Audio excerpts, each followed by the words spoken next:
Hello friends, welcome back. Hope you're doing well. And in today's video, I'm in Luminar Neo, and I'm going to be talking about and demonstrating how I overcome, while I'm editing, some of the common problems that exist in some landscape photographs. So I'll be covering that in this video. But first, I want to talk about two things. The first thing is I'm actually building a course about landscape photography editing in Luminar Neo.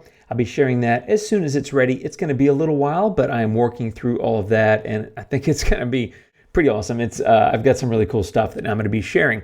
Now, in that spirit, if you would like to stay up to date on these kind of things, I've got a newsletter through my website. There's a link down below that you can subscribe to that if you would like to, and that's where I'll be making the announcements and sharing some feedback and getting your feedback prior to releasing this course, because I want to make sure I cover the things that you care about. So that's number one. The second thing is, as part of that newsletter, I've got a number of free things that I give away. Some free presets for Luminar, a free creative kit that has a couple of skies, textures, LUTs, things like that. But I've also got an ebook that I've been building for Luminar Neo. It's about 15 pages, and it's got a lot of different tips and tricks, and that's going to be provided to those that subscribe to my newsletter for free as well. That's coming in the next week or so, something like that. So 2 reasons to join my newsletter. If you'd like to, if not, that's cool. I'm still going to be here on YouTube talking about the stuff that I'm talking about. And today, what I'm talking about is landscape. So I've got this photo, and what I want to walk through is fixing some of the kind of common stuff that I see in landscape photographs. Now, this is a 1/15 of a second, so it's not a long exposure. I didn't have a filter. The sun's kind of blown out. It's a little bit flat looking, as raw files tend to be. It's a little bit too dark in the wrong areas. The colors aren't exactly the way I want it to be. The light's not right, all that kind of stuff. So let's get into it. The first thing I want to do is go into the optics module and click on auto distortion corrections. And that does a fabulous job, honestly. I love that. And so I've just gone in and kind of fixed that. And what I want to do now is the other thing, by the way, here's a key tip, and that is hit the J key, and that will activate these 2 little dots up here, which is highlights and shadows. And it shows, as you can see on the screen, red where it's completely blown out, and it'll show in blue where it's completely black. I like to do that, especially when I'm in Develop Raw, but also in some other tools when I'm moving the light around. And that's the other thing, always focus on the light first. I mean, photographs are all about light, but this is incredibly important. So the first thing I want to do is I want to bump up the exposure a little bit just to make it a little bit brighter. So something about like that. And I'm going to go into the whites here, and I'm going to pull those down. And you're going to see that slightly, but not significantly, going to shrink the amount of red that's there in the sky. But I'm going to take the highlights down to -100. And in doing so, you will see that that didn't actually remove all the highlights. And that's because it's blown. That's basically not recoverable. But I've got a nice little trick I'm going to show you that helps you kind of overcome that. Or let me rephrase that. You don't overcome it. It's blown out. It's unrecoverable. That's okay. But there's a trick you can use to kind of make it acceptable and look like it belongs in the image and that sort of thing. So I'm going to share that here in a bit. Now, I do want to bump up the shadows a little bit. So I'm going to about 18 or 19. And then I'm going to come in with smart contrast and go to about a 40 or 41. While I'm at it, I'm slightly going to drop the temperature, so something about like that. Not a lot. I just want to go a little bit bluer because I love, by the way, you probably know this about color theory and complementary colors, but blue and yellow are very complementary colors. This scene has a fair amount of blue and yellow in it, and that's one of the color things that I'm going to do in this video is kind of accentuate that contrast, that color contrast, because it makes for a very pleasing image to the eye. In terms of colors, I'm going to leave tint the way it is, and I'm going to give vibrance a very tiny bump, like a 5 or 6, just a little something, and I'm going to hit that J key to hide that. And what I want to do is show you what I've done so far. There's the base photo, and there it is now after Develop Raw. I think it looks better. Got a long way to go, and that's what we're going to be doing in this video. So I'm going to go ahead and close that, and I'm going to jump into Super Contrast, which is a tool that I recommend on just about every photo to use as tool number 2, because again, as I said at the beginning of this video, it's all about light. This is all about light. Edits are all about light. And so what I want to do is make sure that I am doing the right things to basically manage that light. So I'm going to come in here, and I do say, I say this quite often, in fact, that with super contrast, I usually get to where I want to be via experimentation. There's never anything where I say, oh, this needs a 27 or anything like that. That just doesn't exist. This is art, and so there's no science behind this other than just find an edit that you like and the movement of the light that you like, and do that to your photo. So these numbers that I come up with here, they're all just basic me playing around. Now I'm gonna hit the J key, and you'll see that I've got a lot of blacks, which is in that blue. I will admit, I don't really care. If there's a significant amount of black all over the photo, then sure, I would care, but there's not. It's just that thin strip, which is basically, let's call it a silhouette of the rocks or that jetty, whatever you want to call it, on this beach. And I'm okay with that. I don't really care if you turn that off. I'm not looking to bring up a ton of detail in that because this is not going to be a highly detailed photo. And I'm not really close enough to where I want to accentuate that in the photo. So I'm okay. Now, if you look at the blown out part in the sky, you can play with this highlights contrast and really start to do things that will reduce that, right? Or blow it out more. But I don't like what it's doing to the rest of the colors. And so I think I was at about a 25 or so. I'm just going to leave it there. I'm going to hit the J key, and let me show you before and after. There's super contrast before, and there it is after. Slightly different, not significant, but that's okay. Honestly, I have the light looking pretty close to the way I want it. I now want to accentuate some things around detail and color to really bring this photo to life.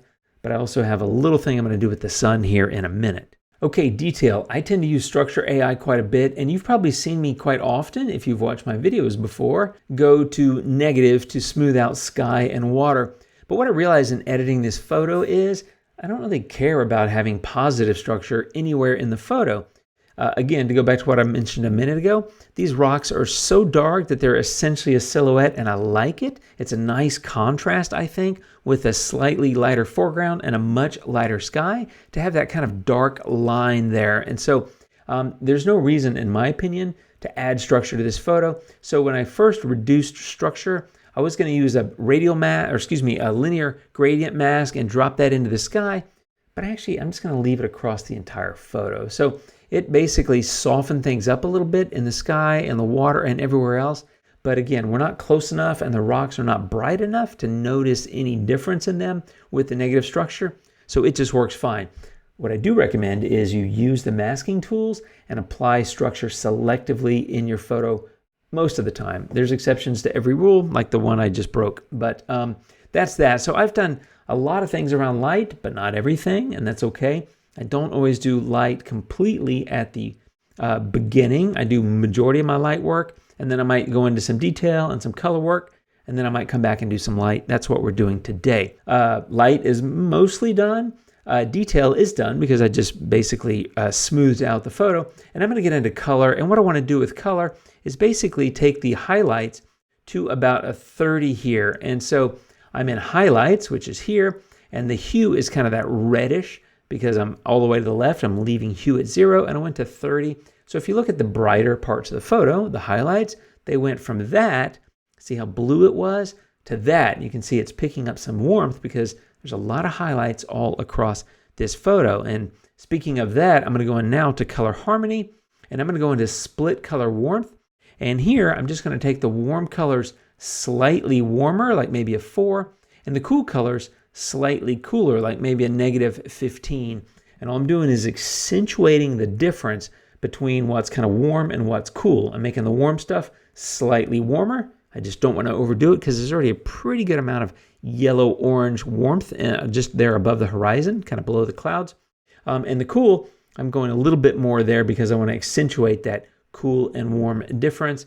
And if you look at the before and the after, it's not a massive difference, but hopefully it's noticeable to you. Now, another tool that's really popular both with me and probably with you as well, when shooting like a golden hour or a sunset kind of look, is to go into landscape and get golden hour. And in this case, I am going to get it, and I'm going to go to about 30. But here's something I've been doing a bit more, and that is it's just now way too warm in that sky, especially in that section there. I don't like it. But if you look at the before, the sky looks great, but I think we could use some warmth there in the bottom part of the photo. There it is with that across the entire photo. So what I want to do is selectively apply this. And this is, again, where I talk about masking, and I think masking is just a huge, incredibly important skill in photo editing. And what I want to do is just kind of fade that into that sky. And so I'm going to keep it kind of straight. I've got a big gradient zone, which is these two areas here between the upper and the lower bar. And I'm going to drop that a little bit, and I think I'm going to extend that gradient a little bit more. I just want it to go kind of smoothly, and maybe something about like that. So basically, I'm getting the full effect down here on the bottom. Between the lower bar and the center bar, I'm getting a slightly diffused or gradual effect. And from the middle bar to the top bar, it's diminishing to 0 and then 0 above. And I think that looks good. So if I go into my adjustment, now if I show you the before, you can see the foreground and the before is much bluer, which doesn't really match the sky. You can see some of the light reflected on the sand and the water, but it's not warm enough for me. It seems a little bit of a mismatch. And when I let go, you can see it's warmed up a little bit because of that gradient filter without getting all that color into the sky. So it's a good way to kind of manage where golden hour goes. I've historically just applied it, kind of slapped it, for lack of a better word, onto a photo across the whole thing. But I'm being a lot more specific about that as my editing kind of evolves and that sort of thing. And by the way, I keep thinking about making a video about how my editing is changing and why, and making demonstrations about that. If that's of interest to you, leave me a comment down below. Okay, so now what I want to do is I want to talk about this sun, because it's just a big blown out mess. I didn't have a filter. I can't remember if I was on a tripod. This was like 5 or 6 years ago, but it was a beautiful scene. I got a photo of it. I like the photo. The sun's blown out, and I ain't fixing it because there's no fix for it. But there is a nice way to kind of enhance it and make it look like it kind of fits the scene. And that is, I'm going back into develop. I'm getting into the masking, and I'm getting a radial gradient. I'm going to drop that radial gradient right there in the middle of where the sun is. I'm going to do something about like that. I'm going to invert it so that the pink area is where my edits are going to take place. And what I want to do is I want to shape this a little bit like the area that is there now. So maybe something about like that, maybe not that far. And I want this gradient zone to be pretty diffuse. So I want it to kind of spread out, and maybe I'm going to shrink that a little bit. You just got to be careful. And unfortunately, you cannot go back and edit a radial or a linear mask. Once you apply it, you're stuck with it, or you erase it and start over. So sometimes I find myself, I apply it, then I go do my adjustments, and I got to go back and remask it. So that's a long way of saying if it doesn't look great here, that's because it probably needs to be remasked, but I'm trying to make it as accurate as I can. That's about it. What I'm trying to do is isolate that section, and it's kind of more oval. I'm trying to do that because I want it to kind of mimic where the sun is coming down here across the rocks and in the foreground and things like that. Let's say that my mask is where I want it to be. And now what I want to do is I'm just going to brighten that area. And I know that seems counterintuitive because it's already blown out, but when I do the brightening, I'm going to do about, I got to check my notes here, like a 36 or 37, something about like that. And I'm actually going to take the highlights. I'm going to increase the highlights, which again, seems a little weird or counterintuitive. And I'm actually going to take the whites, and I'm going to increase the whites as well. And I'm just kind of basically, for lack of a better word, I'm leaning into the fact that that area is just blown out. I mean, it's basically unrecoverable. I would have to put a new sky in. But sometimes, if that's the case, if you don't have your filters or you don't shoot it right, I don't really remember shooting this specifically, but I ended up with a photo with a blown out sky, and I'm just going to lean into that, kind of steer into the skid, as some people like to say. But if you look at the before and you look at the after, what I've done is I've brightened it, I've increased the highlights, and I've increased the whites. And sometimes, not in this photo, but sometimes I'll play with the temperature, the vibrance, things like that as well. But I've basically just leaned into the fact that it's blown out, it's not fixable, and I've created a bit of a hazy kind of look in that area to just accentuate the fact that there's a setting sun, it's lighting up the sky, it puts a little bit of a glow into the sky itself. There it is before, and there it is now. And on top of that, you could copy the mask and then go reuse that mask with like the glow tool and add some Orton or glow or whatever if you wanted to. I won't be doing that on this photo, but I've done it plenty of times. I just kind of leaned into the fact that that is a blown out mess, and I think it looks better, actually. It's basically not trying to hide the fact. I'm not trying to fix it. I'm just leaning into it and I'm making it part of the photo. And honestly, I think it works. You may disagree, and that's okay. But the last thing I want to do is hit it with a little bit of mystical, and that just adds a nice little bit of moody stuff. Maybe stuff is the right word. Maybe it's a wrong word, but 16, 17, something like that. Mystical does a great job of adding a little bit more contrast, a little bit more shadow, and also you will notice there it is before, and there it is with mystical. The blown out parts, which is, hey, that big center section, because I kind of made it bigger in this edit, it just kind of gives it a little extra smoothness and a little extra glow. There it is before and after. And I think it works, my friends. Let me show you where we started on this photo. The photo started like that, and now it looks like that. It's really, I think, just come alive. And these are some of the things that I've been able to overcome. The distribution of light wasn't great. The sun was a blown out mess. The photo was kind of flat.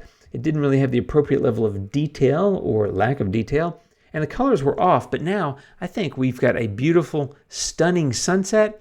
And I just think, honestly, I like this photo quite a bit. It just feels like a beautiful, serene, peaceful kind of sunset. And I was able to do it in really just a few minutes with a few key tips and tricks. One more time, before and after. And that's how it went in this one, my friends. Again, if you're interested in learning more about my landscape course, newsletter, if you want my free ebook about Luminar, newsletter, and I'll be back soon with more videos about Luminar. Thanks for watching, my friends. You guys take care, and I'll see you next time. Adios.